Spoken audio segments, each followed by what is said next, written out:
A woman spot an iPhone for sale at just rupees 70,000. She tells the store, here's rupees 1,000, hold it for a week.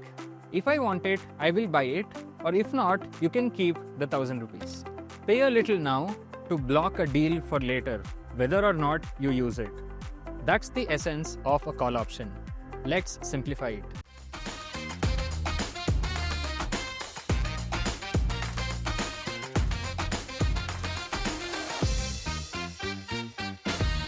Hi, I am Pranav EK, an NISM-certified trader and trainer, and your personalized options trading coach here at Stockshaala by Kotak Securities. A call option is a financial contract that gives you the right but not the obligation to buy a specific stock at a fixed price called as the strike price and before a certain specific date. You're not buying the stock, but you're actually buying the right to buy the stock. Remember that you're actually buying the right but not the obligation, which means you can execute the contract only if you wish to. If you don't wish to execute the contract, then you don't have to, which means you're getting the right but not the obligation. Think of it like this. You pay a small fee called as the premium to lock in the price of a specific stock. So in the future, even if the price of that stock goes up, you can still buy it at the cheaper price at which you logged in. So here's a real-life analogy of how a call option works. If you remember, we took the example of milk and butter in the previous video. Now we're going to take the same thing once again. So we have milk on one hand, the butter on the other hand. The butter is actually the call option contract, whereas milk is the underlying asset. So this call option contract is getting the value from the movement of this milk, right? So if the price of milk goes higher, the value of butter also goes up. Similarly, if the value of milk comes down, the value of butter also comes down. Now let me help you understand what exactly is call option buying. Here's an analogy. Imagine you go to a mango shopkeeper and the price of mangoes today is rupees 100 per kg. You give the shopkeeper rupees 5 and tell him that after a week I'm going to buy this mango even if the price is 150, but he's going to sell it to you at just rupees 100 because you have paid him rupees 5. This rupees 5 that you have paid is called the premium that you use to lock the price. If the price of mangoes go to 150 rupees, then you have a steal deal because you're still able to buy it at just rupees 100. But in case the price of mangoes comes down to 80 rupees, then you're not going to buy it and just lose the premium that you have paid, that is rupees 5. And this is exactly how call option buying works.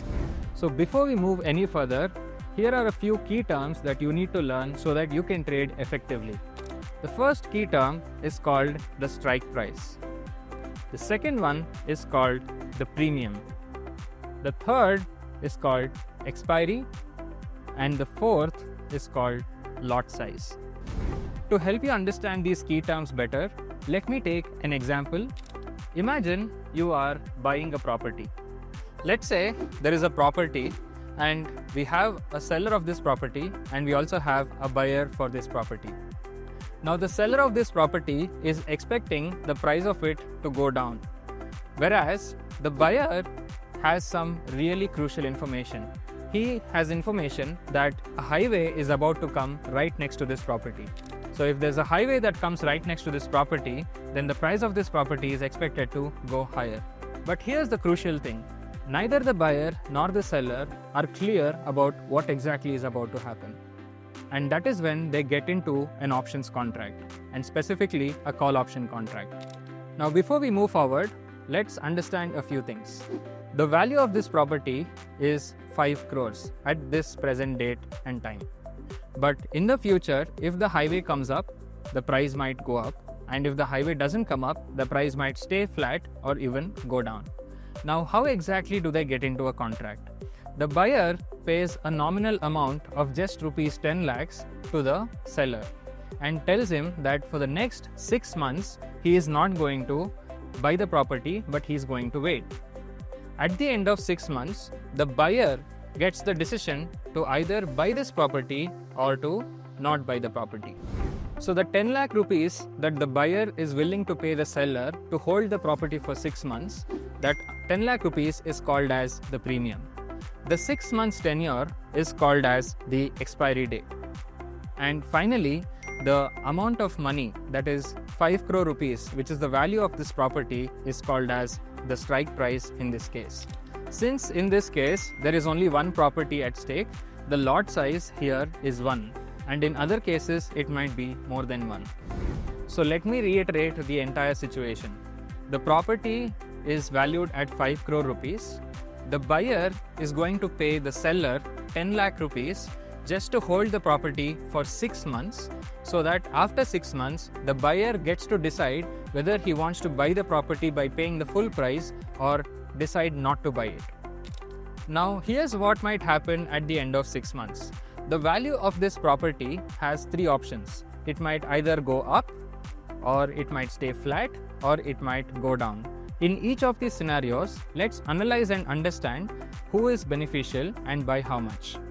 Here is the first scenario.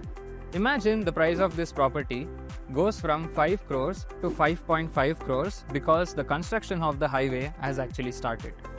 And in this scenario, let's analyze what will happen to the P&L of the buyer as well as the seller. For the buyer, it is a very good deal because he will go ahead and execute the contract, in which case he is going to pay rupees 5 crore to buy the property. So the total cost of buying for the buyer would be 10 lakh rupees premium plus 5 crore, that is 5.1 crore. Whereas the original value of the property in today's market value is 5.5 crores.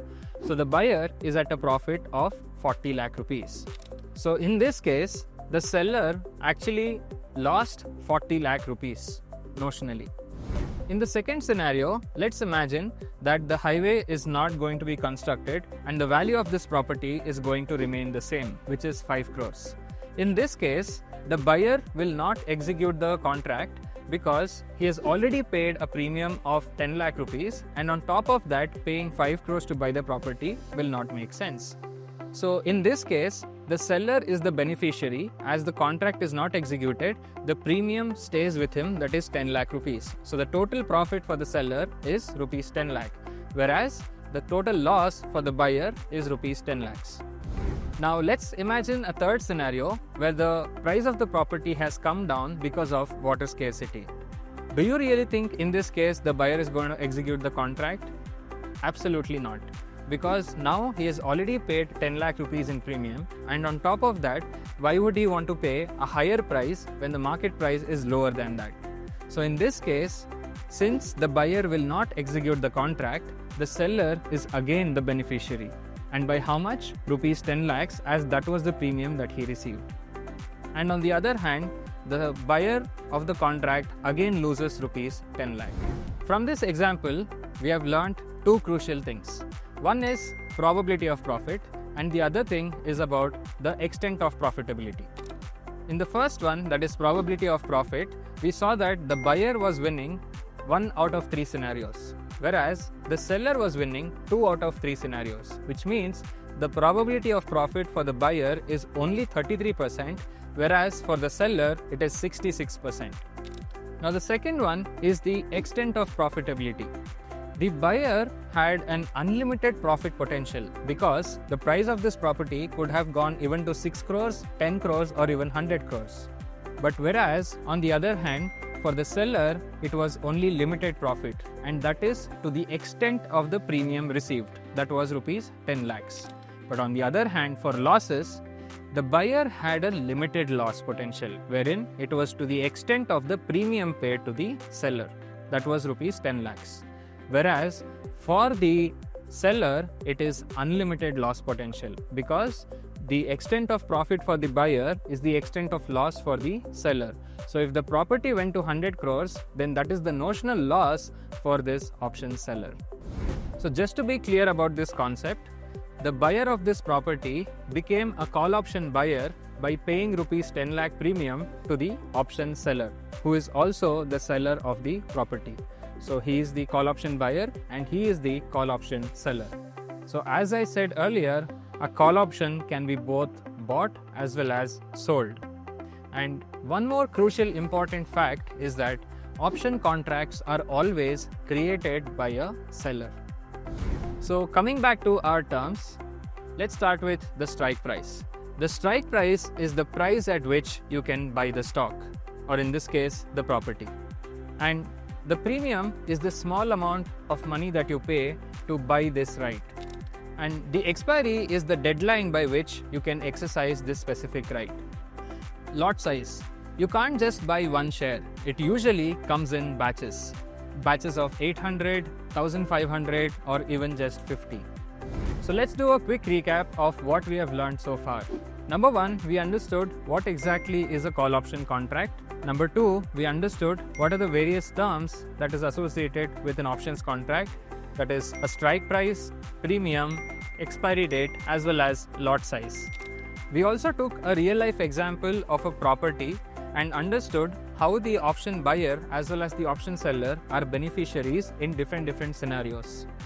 And finally, we also learned that an option buyer only has a 33% probability of profit and an unlimited profit potential, whereas an option seller has a 66% probability of profit but a limited profit potential. If you like this video, go ahead and share this with your friends who are confused about call options. I am Pranav EK and you are watching Stockshaala by Kotak Securities.